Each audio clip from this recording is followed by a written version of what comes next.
You know why I'm vacationing in Dubai right now? Because I stopped drowning in RFEs, intake calls, and late night filings. I used to hire freelancers who barely knew what a G28 was. Total chaos. Then I found IMI support, virtual immigration paralegals trained in real case prep, docket-wise, and USCIS workflows. Now my calendar's clean, my clients are happy, and my firm runs while I relax. You can hustle or you can outsource smart. I chose freedom. I chose IMI support.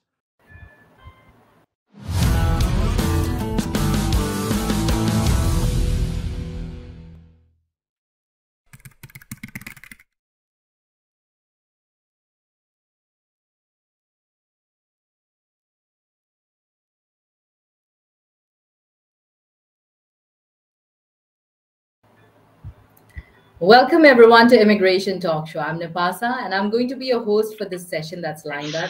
Thank you so much everyone for already joining us, and please feel free to share this link with your friends and folks out there who can join in and benefit most, because it's going to be a very awesome session and a most participative one. So I'm really looking forward for a lot of engagement, because it is going to be Ask the Attorney edition, where you can ask your most pressing questions about employment-based visas, and certainly they will be answered by our guest who's going to join us. But before all of that, I have this important disclaimer, and that is, by watching our videos, you agree and understand that the information provided by our experts and attorneys, including comments and replies from users, is not legal advice.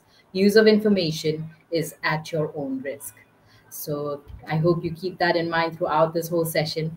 And once again, thank you so much for joining us. This is Immigration Talk Show. Check us out and subscribe to us. Our handle is @Immigration Talk Show. And we are live right now on YouTube, LinkedIn, X, and on Facebook. So check us out and also connect with us.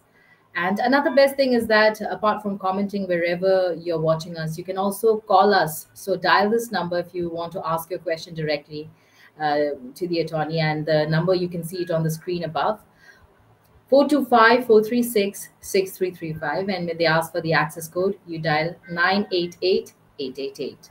And absolutely, our guest for today is going to be very, very amazing. And joining us is the highly accomplished attorney Poonam Gupta, who's a legal expert with over 25 years of experience in US immigration law.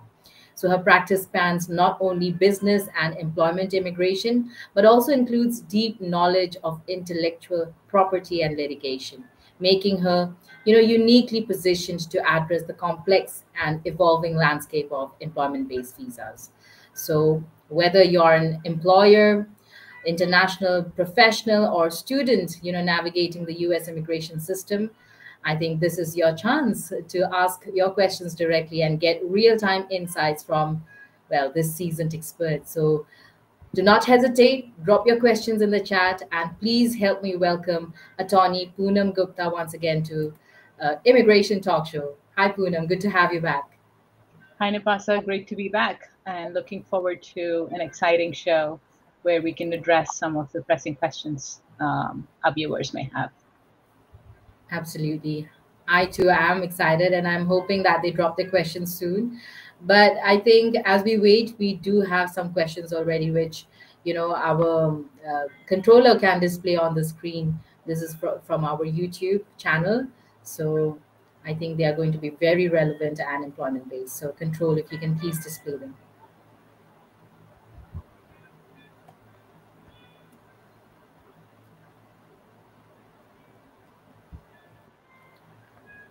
All right, this first one is from Karthi.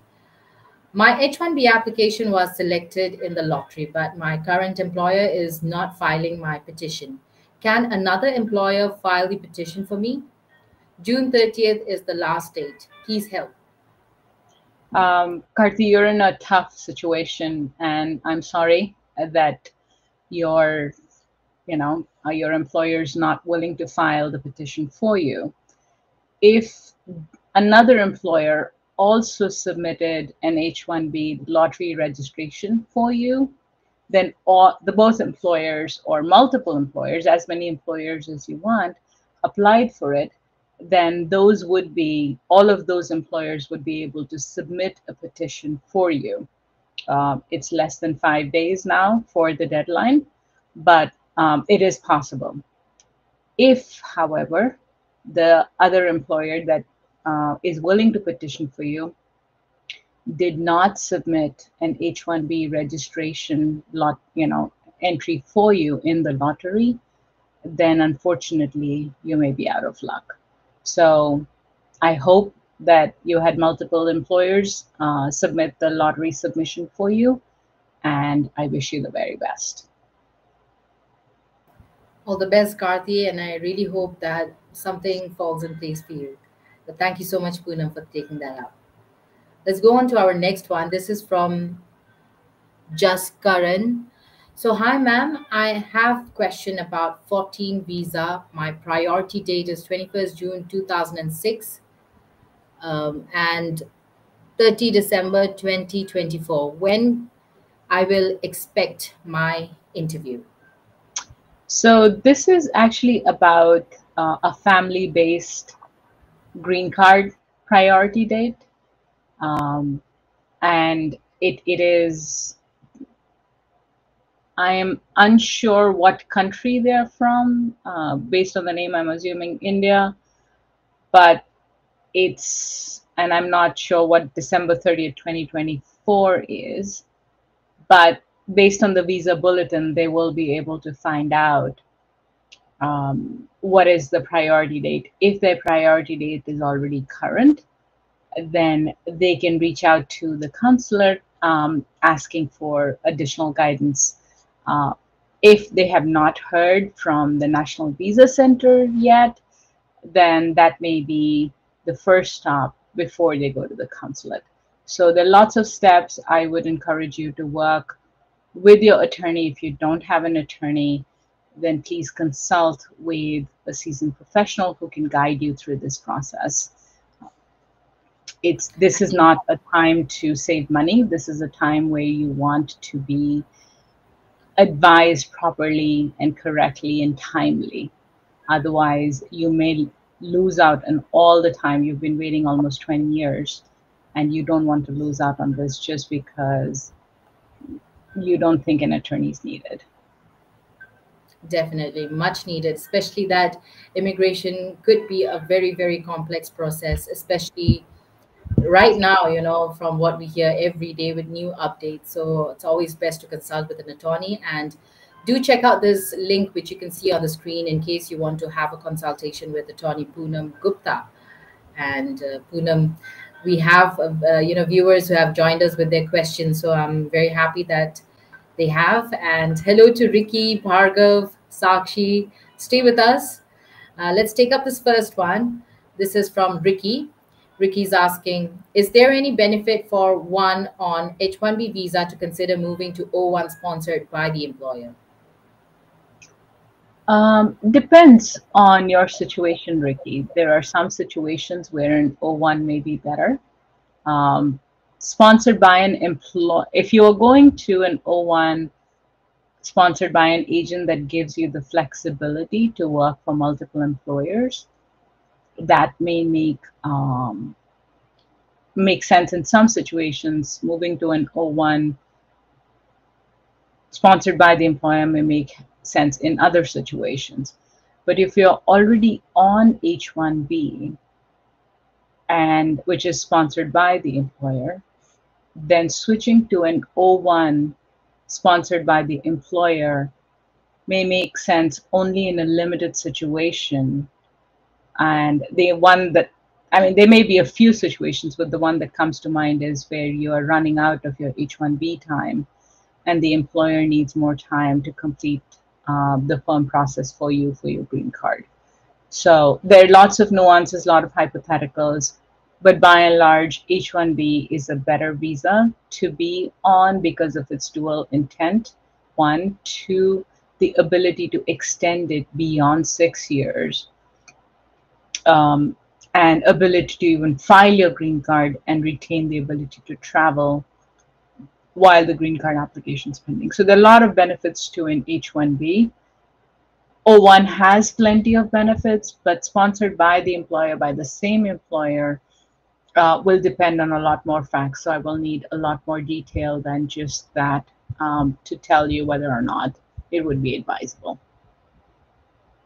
Right, Ricky, if you have more information that you can share, do let us know. And we are on right now, so we'll be here for a little more time, say almost about 48 minutes to go. So you can drop your questions and let us know more about yourself, Ricky. Thank you so much for your question and for participating. Thank you, Poonam, for taking that up. Of course. We got Bhargav now. Bhargav is asking, I'm currently working on an H-1B visa, but my employer is planning to transfer me to a new role within the company. How will this affect my visa status, and what steps do we need to take to make sure everything is compliant? So if your employer is transferring you to a new role, they will need to file an H-1B amendment before you are transferred. That amendment should be filed ahead of time and not after the fact, or you may be non-compliant and the employer may be non-compliant.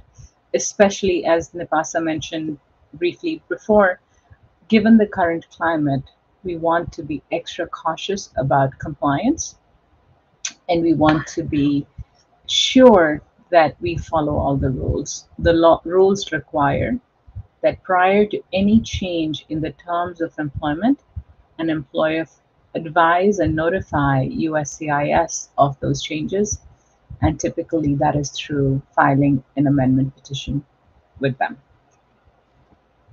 All right. Well, thank you so much, Bhargav, for participating. And folks out there, do not forget to subscribe to our channel. Our handle is @Immigration TalkShow. I hope Bhargav and Ricky, you're pretty happy with the question, with the answers you've gotten. So also share with your friends and family who can join us and benefit most from this, session that we have today. Ask the attorney anything, especially with regard to employment-based US visas. So, well, hi, Rag. Good to see you again after a real long time. We are going to take up your question, but stay with us. I think it's time for a short break, so we'll quickly go. And Sakshi and Rag, stay with us because we'll pick up your question right after this short break. And yes, this is Nipasa with Attorney Poonam Gupta here on an Ask Me Anything session so don't go anywhere. Yes, if you want to also contact Attorney Poonam Gupta, check out this link, which you can see on the screen.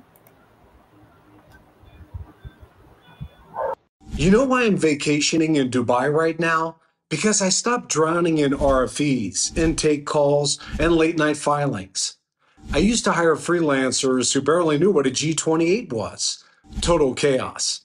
Then I found IMI Support, virtual immigration paralegals trained in real case prep, docket-wise, and USCIS workflows.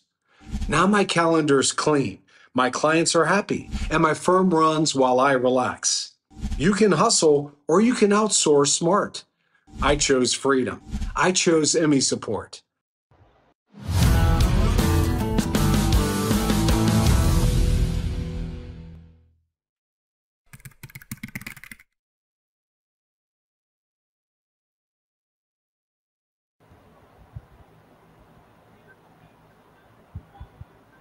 Welcome back, everyone, on Immigration Talk Show. I'm Nipasa, your host, and today we have with us none other than Attorney Poonam Gupta, who is a legal expert with over 25 years of experience in U.S. immigration law.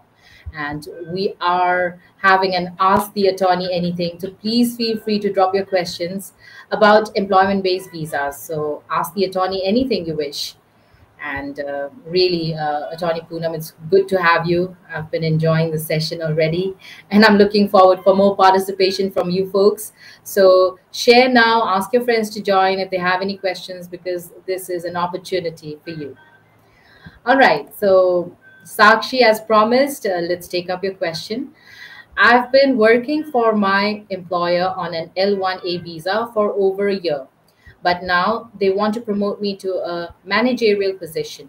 Will this affect my eligibility for the visa, and should we be preparing to apply for a green card sooner than expected?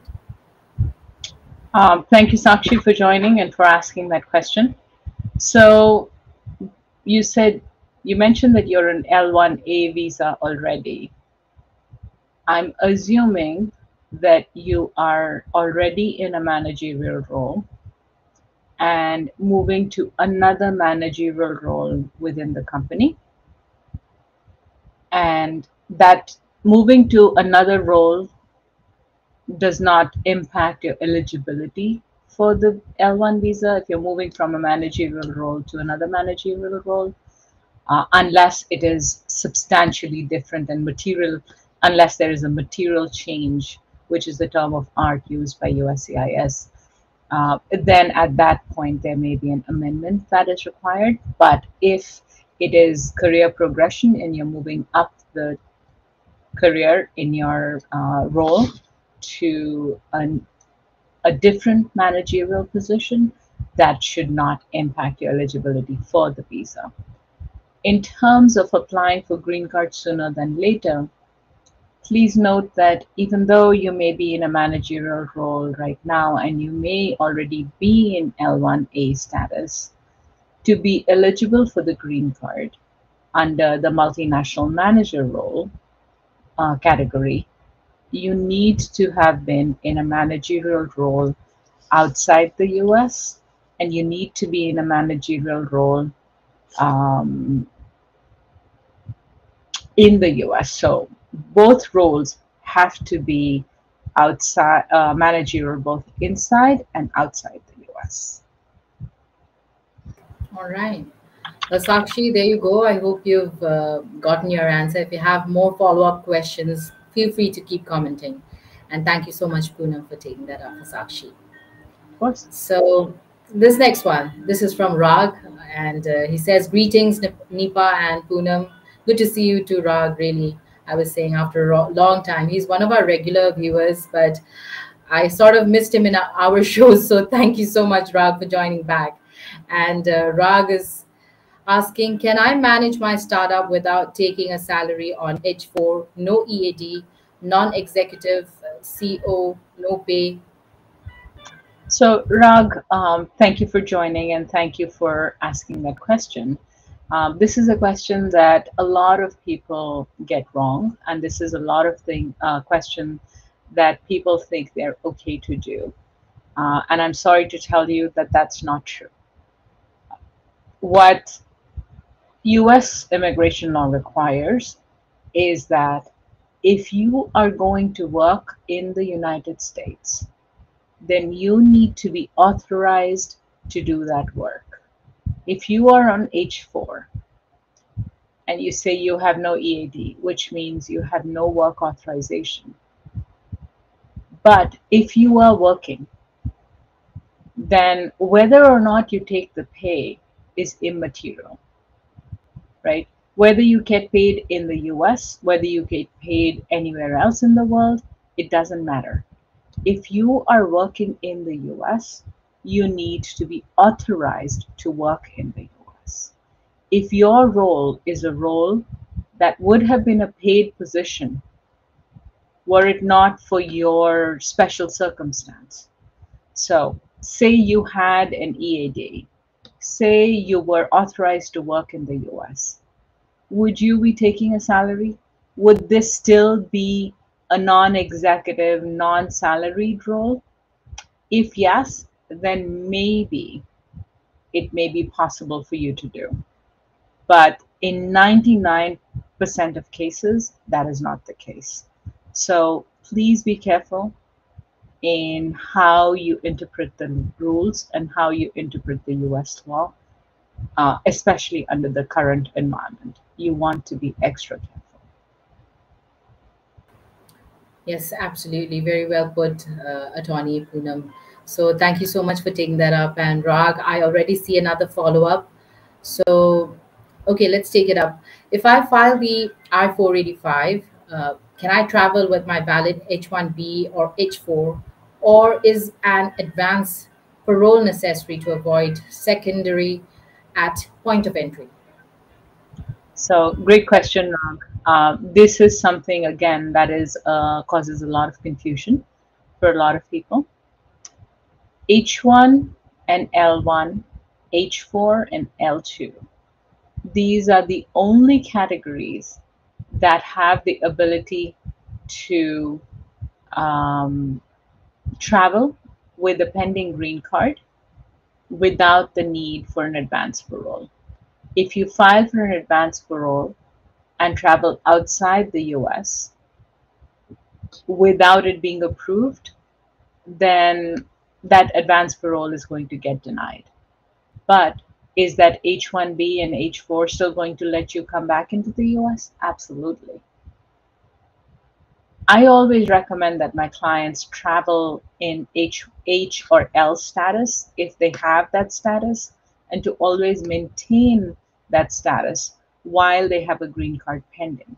Because you do not want to be in a situation where you lose your H1 or your L1 status while the green card's pending. And if the green card gets denied, then you're left with no options. So always maintain your non-immigrant status, and where possible, travel with the H or the L status and not the advanced parole, because once you enter with an advanced parole, you lose your H or L status for that period.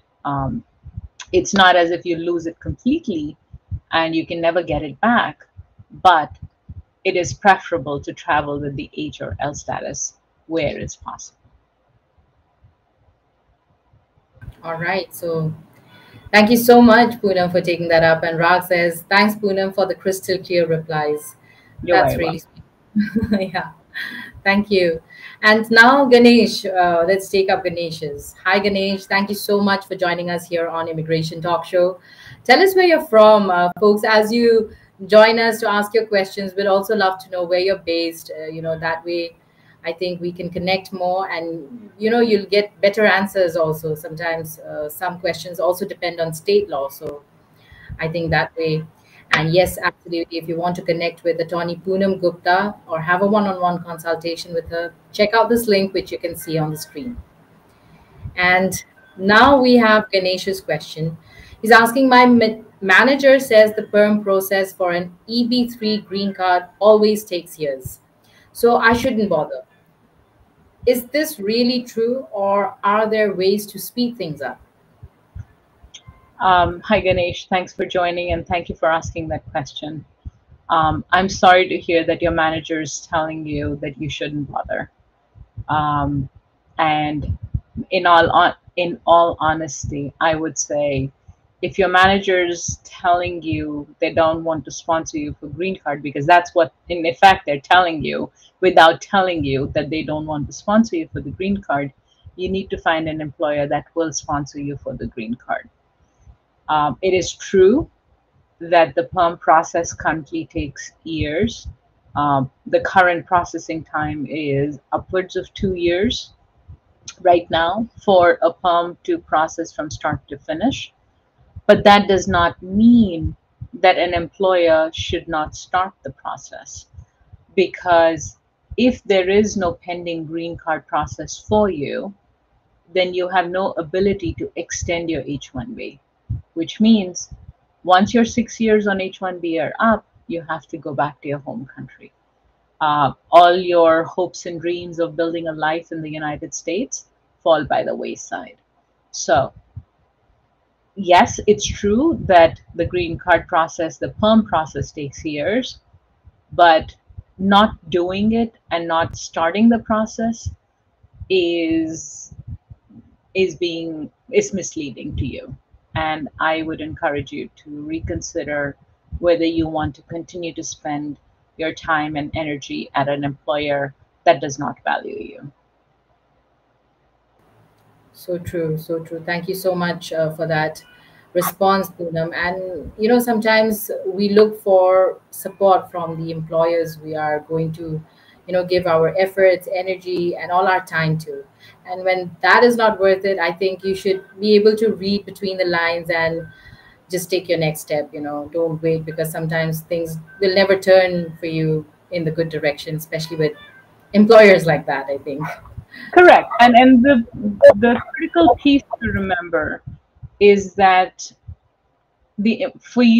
for your employers, you are dispensable. Everyone, every single person in any company is dispensable. The business will move on whether or not you are there. So you have to look out for yourself.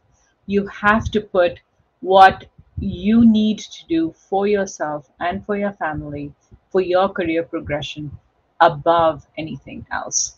And that includes taking charge of your immigration journey.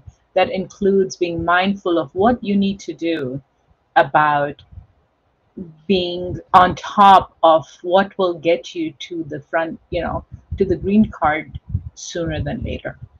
So I would encourage everybody to stay on top and be mindful of what steps they need to take for their immigration journey and not rely on their employers to look out for their best interest, because only you can.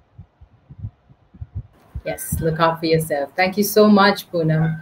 That was very nice and very great thoughts. Thank you for sharing them here. I think that goes out to everyone out there. I'm sure that was very helpful. And sometimes these are things you just need to hear from another person. So thank you again, Poonam. And if you want to have a one-on-one consultation or contact Attorney Poonam for anything, maybe nowadays, especially now that it's very complex, these immigration processes and all your visa processes. So it's always best to get an expert guide you, help you, and direct you in the right path. So check out this link, which you can see on the screen, and get in touch with Attorney Poonam Gupta. All right, so we see Mansi also has joined us. Mansi, let us take your question. Is this still relevant that international students can sometimes be denied entry at US borders, even if they have all the right documentation? If I were an international student and I'm detained at the border, what legal protections do I have? So, Mansi, thank you for joining and thank you for that question. I'm going to take your second question first. If you're an international student and detained at the border, what legal protections do you have? I will say, and this doesn't apply only to students, this applies to every single person coming into the US. At the border, you have no protections. You have no right to an attorney. You are at the mercy, so to speak, of the Customs and Border Protection. They can choose to interpret and basically use their discretion to admit you or not. That is not to scare anybody. That is just the reality that most of us do not experience.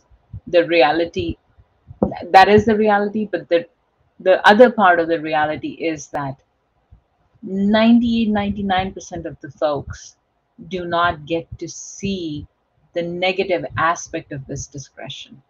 Most people see the discretion being exercised in their favor and they are let go. So be mindful, be aware of this, and be prepared. Now, coming to your first question, can a student be denied entry even if they have all the documents? Potentially. It depends on what the basis for the government is to deny that entry. We've seen situations where people have worked with staffing agencies that take money to place people, and those staffing agencies are on the government's, red flag list, blacklisted. And if the government sees those staffing agencies on your paperwork, or they get alerted by an agency as to something that you may have been involved with, not you specifically, but anyone may have been involved with, then they may flag you as someone to question and then potentially detain and deny entry. So, as I said, 99% of the people do not experience this issue, but in some situations where there may be something that may be impacting your situation, you may be denied entry.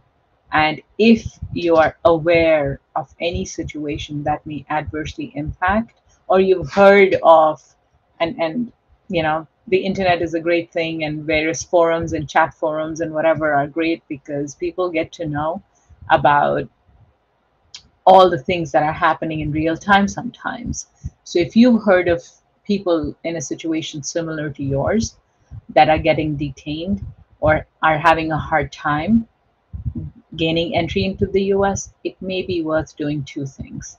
One, talking to that person directly to find out what specifically went wrong for them, what specifically was flagged for them. And two, talk to an attorney to figure out if there is anything. Is there anything you can be prepared with? Is there anything you need to do? Is there any documentation you need to ask? Or if you are detained, what is the way to present yourself and so on? So there are lots of things that you can do, but for the most part, if you have the right documentation, you should not be denied entry. But can it happen? Yes. But does it happen most of the time? No. Most of the time, it's a smooth process. No one has any issues. Thank you so much, Attorney Poonam, for taking that up. And you also answered in the end some frequently asked questions, especially with all these complexities and the recent news updates we also heard. So thank you so much for taking that up. And Mansi, thank you for participating here on our channel, Immigration Talk Show. So feel free to contact Attorney Poonam Gupta by visiting the link which you can see on the screen. And every case is different, so every case needs extra attention. And for now, though, it's time for another short break. And folks out there, don't go anywhere because we are speaking with Attorney Poonam Gupta. And you can ask your questions about employment-based visas. It's an Ask the Attorney Anything session. So it's Nipasa taking a short break for now. Don't go anywhere. We'll be right back on Immigration Talk Show. You know why I'm vacationing in Dubai right now? Because I stopped drowning in RFEs, intake calls, and late night filings. I used to hire freelancers who barely knew what a G28 was. Total chaos. Then I found IMI support, virtual immigration paralegals trained in real case prep, docket-wise, and USCIS workflows. Now my calendar's clean, my clients are happy, and my firm runs while I relax. You can hustle or you can outsource smart. I chose freedom. I chose IMI support. Welcome back, everyone, after the break on Immigration Talk Show. I'm Nipasa with Attorney Poonam Gupta. And today we are taking up questions from all you folks out there about employment-based visas. So feel free to participate because this is Ask the Attorney Anything session. And, we are giving priority to all of your questions. So ask your friends to join in if they have any questions about any employment-based US visas. We are here for a little more time, so join in to ask your questions. We are live right now on YouTube, LinkedIn, Facebook, and on X. And you can also check us out on Instagram, by the way. So connect with us and join us. Subscribe now and also ring that bell so that whenever we have discussions like these or opportunities like these where you can ask your questions, that you can join us. And yes, you can also join us by calling in and dial this number. The number is 425-436-6335 and the access code is 988-888. So join us, friends. And well, Rag, happy to see you have more questions, so we'll take this up as well. Rag is asking, what the consequences if I get a cap exempt H-1B plus a concurrent H-1B and I don't work for the second company? Will it have any repercussions with the green card filing or issues at port of entry during travel? Rag, thank you for all your questions. It feels like I'm giving a law school exam with all your questions. But no, great questions. Jokes apart, great questions. You can get a cap exempt H-1B. You can get a concurrent H-1B. And if you're authorized to work for two companies and choose not to work for the second company, then that second company has to withdraw that H-1B for the company to be compliant and for you to be compliant. There could be repercussions with the green card filing. There could be issues at the port of entry during travel. So it just depends on what the specific situation is, but staying compliant at every step is absolutely critical. All right. And I see Rag has more questions, but Rag, we will take it up a little later. We also have Gautam, Yuri, who have joined us with their questions. So hi to both of you. Thank you so much for joining us on Immigration Talk Show. And I hope you have subscribed to our channel. Our handle is @Immigration Talk Show. If you haven't as yet subscribed, subscribe now. So Yuri is asking, I'm in the early stages of building my business and I'm wondering, does the E2 visa require me to show that the business is already generating profit? Or can I apply as long as I've invested enough to set things up and plan for future growth? Thank you for joining, Yuri, and great question. The fact that you're asking about E2, I'm assuming you are from a country that has a treaty with the US that permits E2. So with that assumption, getting to your question, your business does not need to be generating profit. You only need to show that you are making the investment in the US with plan for future growth. And the premise is that you are setting up the company, you as the owner, or at least more than a 50% owner of the company, will be setting it up, making that investment in the United States to grow the business. If it's an existing business, then you have to show other aspects, but there is no requirement that the business has to already generate profit for an E2 purpose. Simply showing the investment with the intent to conduct business and a growth plan for the future is sufficient. There you go, Yuri. You have your answer. If you have any more questions, keep commenting. And if you want to consult with Attorney Poonam Gupta, visit this link, which you can see on the screen. And now for Gautam. Gautam, thank you again for joining us. And let's take up your question. I was previously employed in the US on an L1 visa, but my employment was terminated due to company restructuring. My former employer has since revoked my L1 visa. Can I still apply for a new employment-based visa such as H1B or O1? And what are the implications of the revoked L1 visa on my new application? I'm sorry to hear about your situation, Gautam, that your employer terminated the employment due to restructuring and they did not plan to keep you on. You can absolutely pivot to other visas. The H-1B would require you to go through the lottery unless you're working for a cap-exempt H-1B. And the one thing to be mindful of is any time that you have spent in L1 status already counts towards your H-1B time. So if you have spent 2 years on L1 status, then you're able to pivot to H-1B, then please note that you only get a maximum of 4 years on H-1B unless there is a green card that your employer files that gives you the ability to extend that H-1B beyond the maximum of 6 years. For an O1, there is no such limitation. You can apply for an O1 if you qualify and meet the criteria for the O1, and then by all means pivot to that application, and there is no implication of the revocation of the L1 or the rescission of the job offer to you in this context.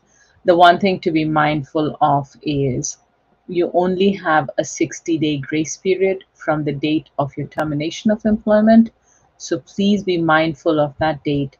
File for a change of status within that 60-day grace period or leave the country. Do not take chances and stay here past the 60-day grace period. It's absolutely critical that you be mindful of the deadlines and file something before the expiration of the 60-day grace period. And good luck to you. All the best, Gotham, and I really hope that, yes, you find a good job. All the best for all your future endeavors. So we have Ishita join us, and Ricky also has another follow up. So let's take them up one at a time. Or should we just address Rag's one? I don't want to get you upset, Rag. Thank you again. So won't a G28 agreement with the attorney work at the POE and CBP? So great question, Rag, again. So a G28, for those that are unaware, a G28 is a form that an attorney files with the government saying that the attorney represents that client. So you could carry a G28, and POE and CBP, I'll expand for those that are unaware, that may be unaware. POE is port of entry, and CBP is an abbreviation for Customs and Border Protection. So CBP are the officers that you meet with when you enter the US at the airport, and port of entry is whatever airport you enter, or land entry, whatever way of entry you're using to get into the US, that's a port of entry. So having a G28, I believe you're talking about my question that I addressed previously about student visas and being detained and having no rights in the US. So having a G28, you can present it to the officer and tell them you are represented by an attorney, but there is no right to an attorney at the port of entry. You can present it and they will toss it aside. They will say there is no right to an attorney. So the only thing you can do is be prepared, have a detailed, thorough discussion with your attorney on what to expect at the port of entry. If you anticipate issues, then go prepared with and have mock interviews and mock prep sessions with your attorney and figure out what is it that you need to be able to present to the government all the information and documents that may be required in a polite, respectful manner. You do not want to be aggressive. You do not want to be pushing back on the government in any aggressive manner whatsoever, especially given the current climate. So G28 is great, but you need to be prepared with your attorney ahead of time, Ricky. Rag, sorry. It doesn't help you at the port of entry. Okay. All right. So, Rag, all the best. And thank you so much, Poonam, once again for taking that up. So, thank you again, Ishita, for joining us. We are going to take up your question. And also, Ricky, we will take up your question. But it's time for another short break right now on Immigration Talk Show. We are having a very good Ask the Attorney Anything session, actually, with Attorney Poonam Gupta today.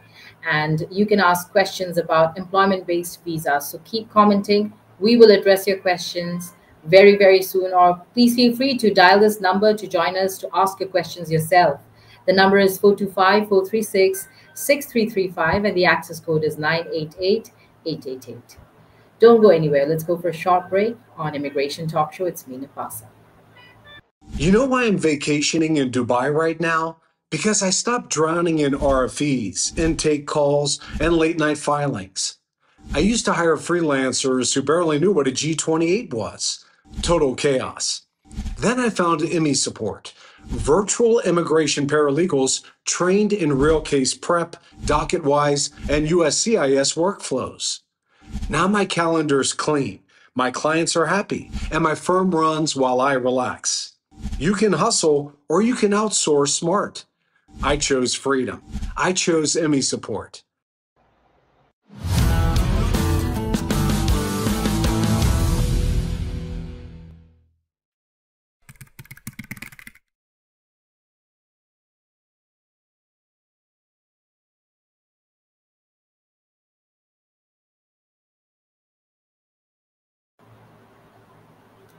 Welcome back, everyone, on Immigration Talk Show. I'm Napasa, and today we are having an Ask the Attorney Anything session, with Attorney Poonam Gupta, who's a legal expert with over 25 years of experience in U.S. immigration law. Well, her practice spans not only business and employment immigration, but also includes deep knowledge of intellectual property and litigation, making her, a very, very uniquely positioned attorney to address any of your complex statuses or visa processes. So keep commenting. Feel free to join us to also ask your questions yourself. The number is 425-436-6335 and the access code is 988-888. And we are live right now on YouTube, LinkedIn, X, and on Facebook as well. So check us out and comment wherever you're watching us, and we'll address your questions one at a time. So before the break, I was saying we are going to take up Ishita's question. So Poonam, are you ready for it? Absolutely. Bring it on. Ishita is asking, I'm currently working in the US on an H-1B visa and my employer has filed a perm application on my behalf. However, due to delays in the perm process, my H-1B visa is set to expire before the perm application is approved. Can I concurrently file an I-140 immigrant petition, and there's a continuation, and an I-485 adjustment of status application while my H-1B visa is still valid? And what are the risks and benefits of doing so? Welcome, Ishita, and thank you for that question. And obviously, you know the steps in the green card process, but I would like to take a step back and give you a quick 2-minute overview of what the green card process looks like for those that may be not as familiar. So a perm-based green card process has 3 steps. The first step is filing the perm, which in itself is a multi-step process and a multi-year process. Once the perm is certified, then at that point, the employer files the I-140 immigrant petition. And once that is approved, then the employee can file the I-485, which is the application to adjust status from a non-immigrant status to permanent residence. That is, go from an H-1B to a green card. There are very limited circumstances where the employer's I-140 petition and the employee's I-485 can be filed concurrently. So the first premise and the first assumption here is that the perm has to be certified before the I-140 can be filed. So your question about can you file the 485 I-140 while your H-1B is valid, but before you said your H-1B will expire before the perm will be approved. So the I-140 cannot be filed before the perm is approved because the basis for that I-140 is the perm certification. So from that perspective, please be very, very clear that that I-140 can only follow a perm certification. I'll come back to your H-1B status in a minute, but I also want to address the concurrent filing of the I-485. The I-485 can only be filed concurrently when the priority date for an individual is current. The priority date is determined by where the person was born. For anyone born actually anywhere in the world that is going through the perm process, the priority date is not current. It does not matter where you were born in the world, your priority date is not current. So if you're going through the perm process, which means that the employer can file the I-140 petition, but you will have to wait to file your I-485 petition once your priority date becomes current. Now, going back to the H-1B,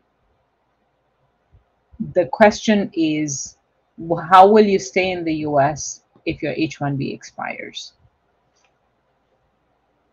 You have the ability, or your employer rather, has the ability to extend your H-1B if they filed for your green card at least 1 year before your H-1B expired. There are strategies, there are pathways to ensuring that that calculation works out in your favor. And I would encourage you strongly to talk to your employer's attorney and figure that out so that you will be able to extend your H-1B until you can file for your green card, and actually until you receive your green card physically with you. So there are lots of steps before you can get your green card, Ishita, but it is a process and you can extend your H-1B. And I know it's a lot of things that I throw out at you and at everyone, but these are nuanced things, nuanced topics that I'm trying to explain in 2 minutes. So if it went right over your head, please talk to your attorneys and they can help you provide more clarity on what is the best path forward for you in your specific situation. Right, Attorney Poonam, and thank you so much for the detailed explanation, for Ishita. I'm sure everything was clear, Ishita, and if you resonated, please do not forget to subscribe to our channel and also share this content with your friends and folks. And also, contact Attorney Poonam Gupta to get to know further on what you should do for your next steps. Maybe visit the link which you can see on the screen, and yes, ask your friends to join us to ask their questions as well. So, all right, so we have Sunish, but before that, let's take Ricky's question. Can India-born green card holders have dual citizenship? Yeah, Indian and US. So Ricky, the citizenship is determined by the country. US permits dual citizenship, India does not. You have the ability to be an overseas citizen of India, but you cannot hold an Indian passport if you take up another citizenship. So the answer to your question is no, but US does permit dual citizenship and there are plenty of people who have multiple citizenships, but India is not one of those countries that permits dual citizenship. That's very interesting. Thank you so much, Attorney Poonam, for taking that up for Ricky. Sure. Now let's go on. Yeah, let's go on to take Sunish. Hi, Sunish. Thank you so much for joining us with your question. And he's asking, I'm interested in applying for an EB5 visa, but I'm unsure about the source of funds requirement. Can I use a gift from a family member or friend as part of my investment? And if so, what documentation and evidence are required to show the lawful source of these funds? Sunish, thank you for joining and thank you for asking that question. I will give you a one-line answer because I can talk about this for an hour and still may not be enough. But the bottom line is you need to be prepared to show how the money was earned. So if the money was earned by a friend or family member as their salary, they need to be prepared to show their pay stubs, how it went into the bank, how they saved up that money over time, and how they transferred it to you. This is a very simple, basic scenario. If it's business income, then they need to be able to show on their books no cash. Cash cannot be accounted, like if there are cash transactions that are not accounted anywhere and not documented anywhere, that does not work for EB5 purposes. So there has to be a paper trail connecting for how that money was earned to the point where that money will be invested for the EB5 purposes. So, but again, very nuanced, very complicated, and very specific to your situation. Please connect with an attorney I'm happy to recommend a few names if you don't have someone. But I do not handle EB5, but I have plenty of colleagues that do, and I'm happy to make a recommendation if you want some. But please do not try to do this on your own. Right. Well, there you go. You have the warning already. Do not try it yourself. So, Sunish, you have to contact an expert, an attorney, and why not contact Attorney Poonam Gupta? She can direct you how to go about it. And thank you for participating with your question. I hope you are happy with the answer. And it's true, all the funds need to be traced, and they all have to be um, good sources, white sources, no black sources, to say the least. Anyway, let's go on now. This is Amor. Hi, Amor. Thank you so much for joining us on YouTube. He's asking, can I use private survey data to serve as a comparative salary data to compare my salary in EB1A? Glassdoor and PayScale are insufficient. Thank you, Amol, for joining us, and a great question. So private survey data is only acceptable when you're applying for PERM or H-1B in those contexts. Glassdoor, salary.com, PayScale, all of these are not surveys that the government considers accurate or in compliance with the legal regulations for any purpose, let alone EB1A. For EB1A, the criteria is that the individual who's applying for EB1A is compensated at a high level. And the only way to do that is to use, and I mean, maybe it's possible to do a private survey data, but it would have to be compliant. But so far, I have not seen any situations where this has been possible. I would encourage you to use the DOL data, the Department of Labor data. And if you can't meet the Department of Labor threshold for high salary, then I would focus on your energy on other criteria and not rely on that criteria for EB1A. So rely on DOL, in short, rely on the DOL surveys. And if you don't meet the threshold based on those surveys, then try for other criteria for EB1A. All right. And Amor actually has another question. If my company is small and does not have any award, can I still prove distinguished organization? Thanks. Potentially, Amal. The size of the company does not necessarily matter, but what has the company done? What is the impact of the company? How much funding has the company received? So all that matters more, and it is a contextual question that is better answered when there are more facts.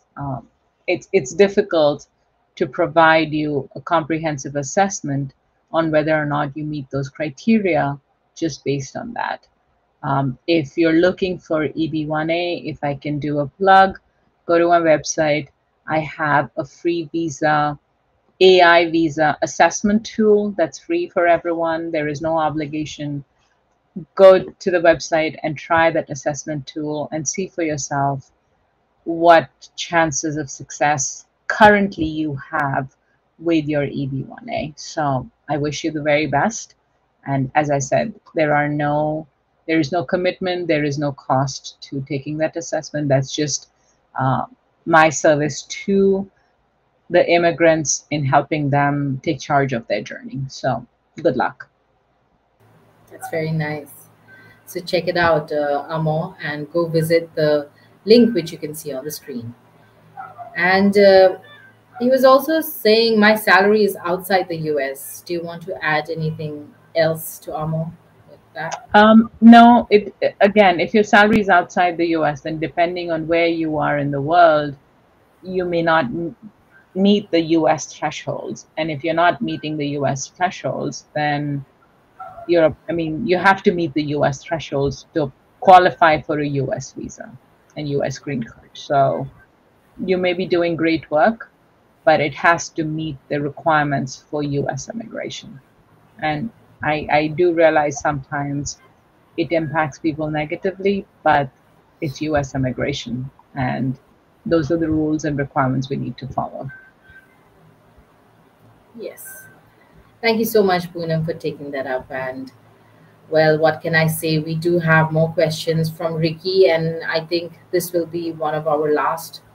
So Ricky is asking, can you give some idea on the monetary charges you would apply for NIW I-140 petition premium refiling with minor modifications? So Ricky, it depends on what is it that what the modifications are. And I am more than happy to take a look at your prior filing and see what is it that you're looking at. Please, by all means, schedule a clarity call on my website or a strategy call, depending on what it is, and complete the assessment online and share your petition filings, and we can talk about how I can help you and how I can support you. There you go. Well, thank you so much, Poonam, for taking up each of our questions, so patiently answering them, and for all the detailed explanation, which we all really needed. So it was really lovely having you. Such an honor and a pleasure, really. Thank you. And thank you all for joining and asking your questions. I can tell you, you're not alone. There are lots of people who have similar questions, who are in the similar boat, who are shy to raise their hand and ask questions. So thank you for asking your questions and helping everyone. All immigrants, we as immigrants have to support each other and bring each other forward and up. So good luck to all, and thank you, Nepasa, and to the Immigration Talk Show for hosting this session and giving me the opportunity to help more people. So thank you. Thank you once again, Attorney Poonam. Have a wonderful day ahead. You as well. Bye-bye. Bye-bye. And folks, please feel free to join or visit this link, which you can see on the screen, to contact Attorney Poonam Gupta. And really, if you still have more questions, keep commenting. We would like to address them in our next session, or I will try to push them forward to Attorney Poonam Gupta so that we can come up with an answer for you. So yes, you can comment wherever you're watching, or also you can message me or call me on my number to ask your question. My number is 408-335-6444, and my email address is nipa@staffingly.com. So this is it. It's a wrap, and thank you so much. I hope you all resonated. Do not forget to subscribe to our channel. Our handle is @Immigration TalkShow, and check us out not just on YouTube but also on LinkedIn, Facebook, X, on Instagram as well, and share this with your friends and folks so that they can also subscribe to our channel and join us and not miss out on any of our very important and informative content. So thank you once again, y'all out there. Have a wonderful day and stay tuned on Immigration Talk Show, because there's a lot more coming for you that you do not want to miss out on. It's Nepasa saying bye for now. You know why I'm vacationing in Dubai right now? Because I stopped drowning in RFEs, intake calls, and late night filings. I used to hire freelancers who barely knew what a G28 was. Total chaos. Then I found IMI Support, virtual immigration paralegals trained in real case prep, docket-wise, and USCIS workflows. Now my calendar's clean, my clients are happy, and my firm runs while I relax. You can hustle or you can outsource smart. I chose freedom. I chose IMI Support.